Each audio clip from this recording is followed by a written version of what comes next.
Hello students, today we will study database management system, the introductory concepts of it, and we will cover all the near about concepts related to database management system.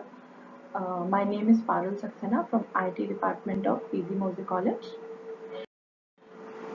So here we will cover these outlines in the coming slides.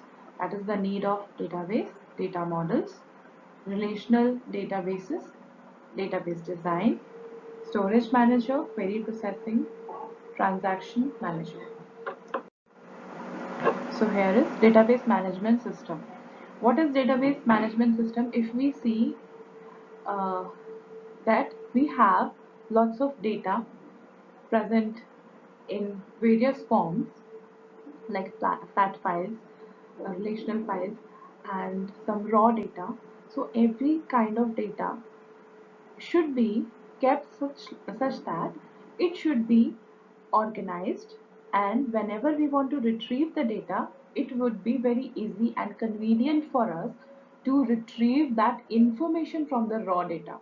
So here comes the concept of database management system, where all the collected data is placed such that the data can be retrieved very easily, and it is organized in such a manner that anybody can retrieve with the following some rules of the language that is used in the database management system to retrieve files or the information, and after applying those conditions we can easily retrieve the data which is needed for us.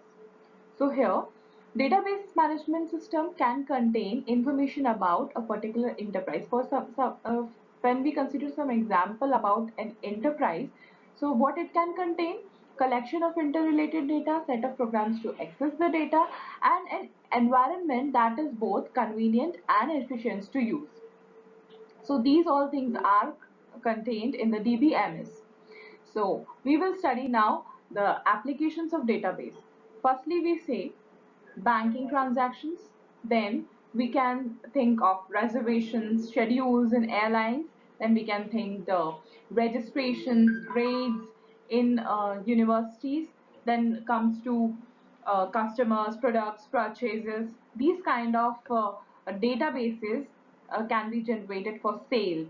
So these way we can do same thing for online retailers, manufacturing, human resources. Databases can be very large. Database touch all aspects of our life.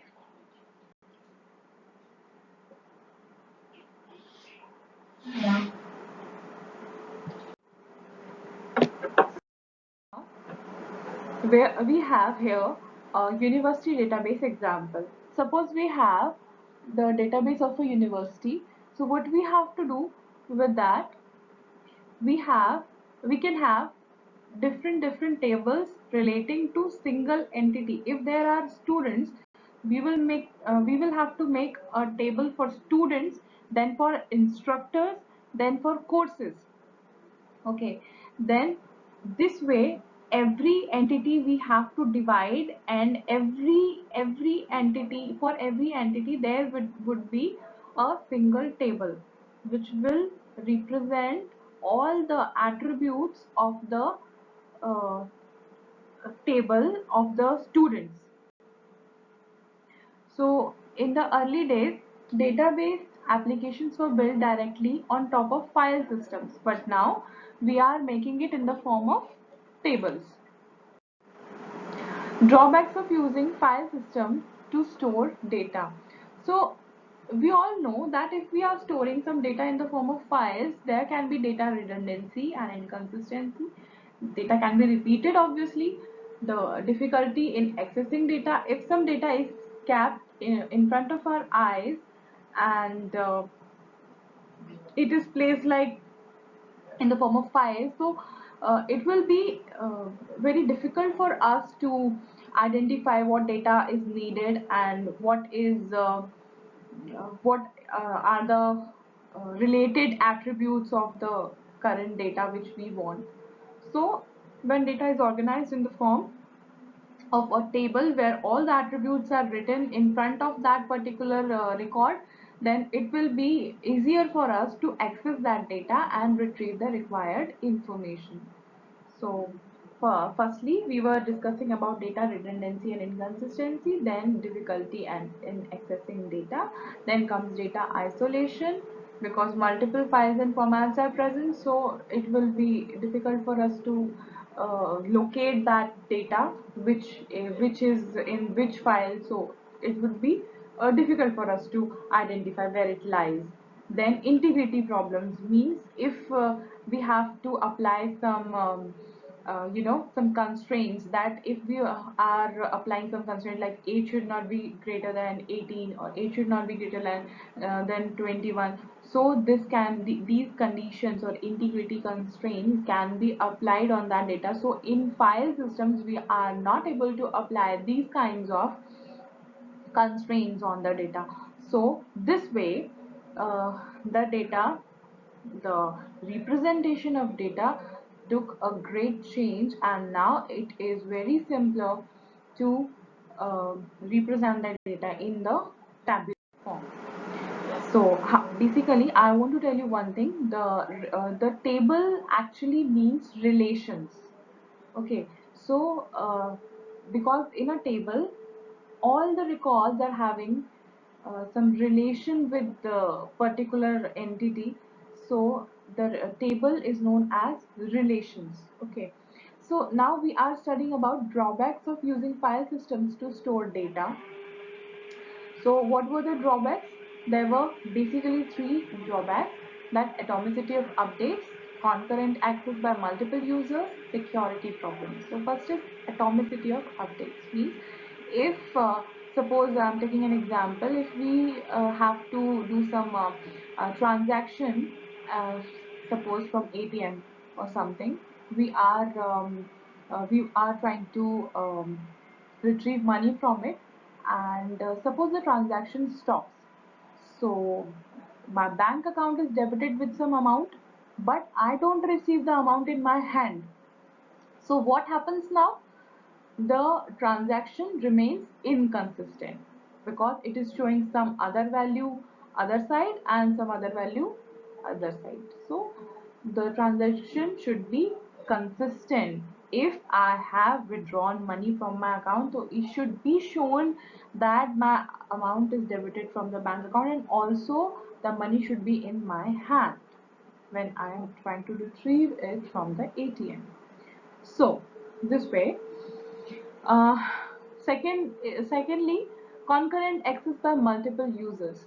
So if there are performance issues, we are when we are trying to access the system by multiple users, then there are some performance issues and it can cause inconsistencies. Okay, then comes security problems. If more users are accessing the data, it can be very dangerous for the security purpose. So these all things are solved with the help of database systems. Here are levels of abstraction. There are three basically three levels. First is physical level, second is logical level, and lastly third is view level. The physical level describes how a record is stored. Means when we will we will study the IDE of the particular language.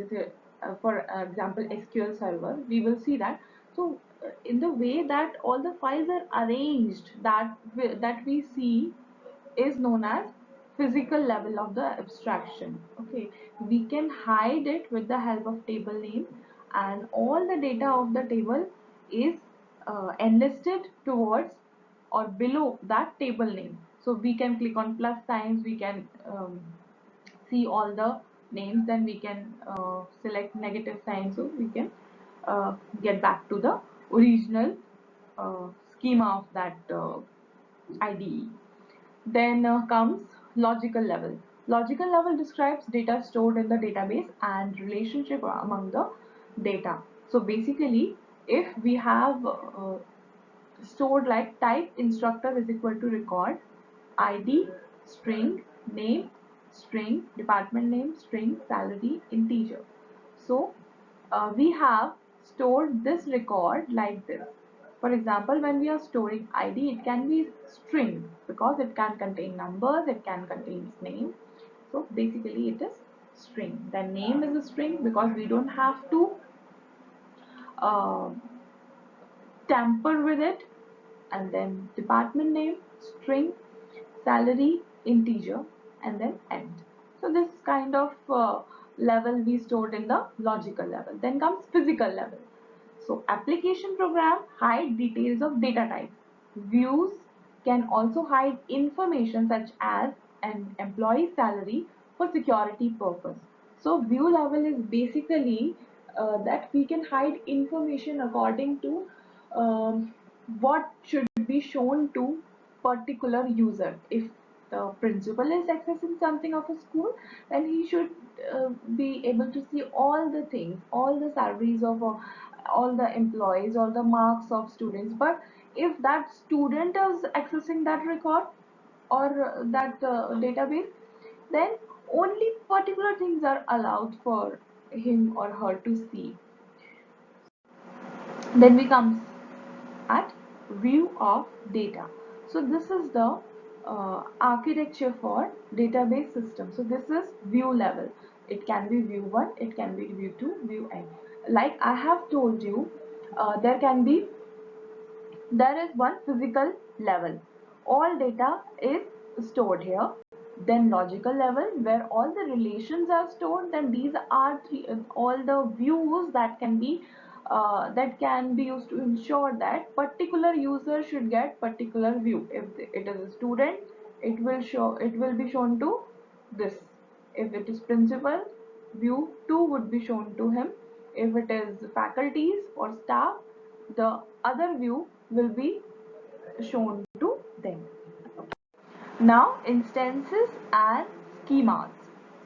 So basically it is similar to types and variables in programming languages.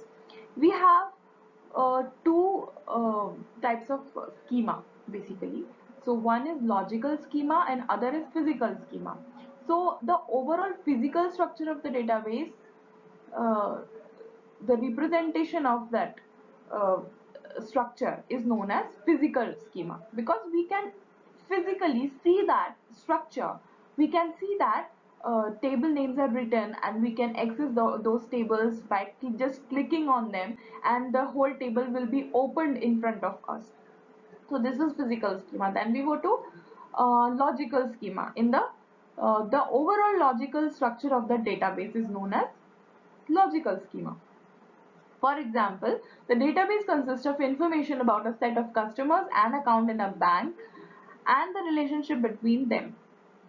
So this is way, if we have some relationship between two entities, we can easily make it shown with the help of logical schema. Then comes instance. The actual content of the database at a particular point in time is known as uh, instance. For example, in C++ we used to create objects of class.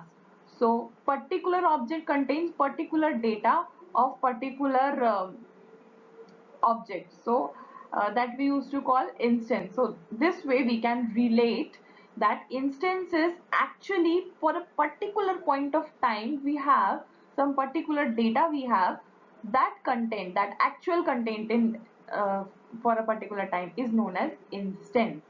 So analogous to the value of a variable. Nextly we come on physical data independence. The ability to modify the physical schema without changing the logical schema is known as physical data independence. Means data is independent of the physical structure. So what we are studying here, the ability to modify the physical schema without changing the logical schema, means we are showing as it is, but um, we are not changing the relation between two entities, but we are changing the physical structure.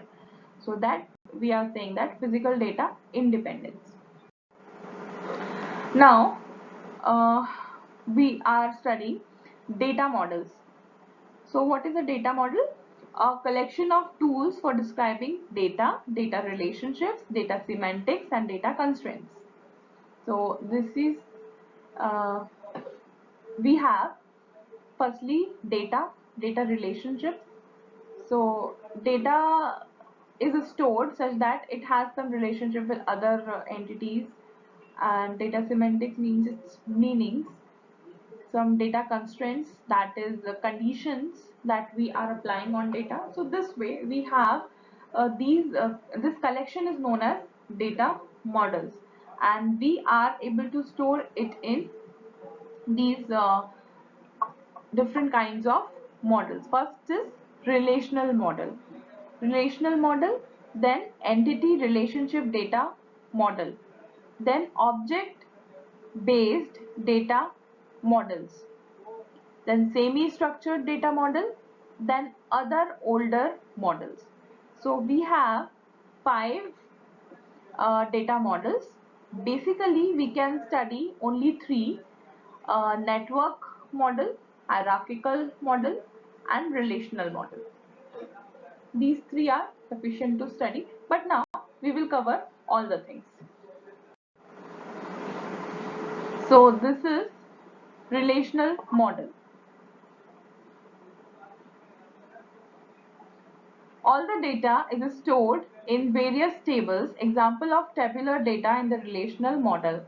Here we have this table. We can easily understand this in the form of a table where we can see ID, name, department name, salary.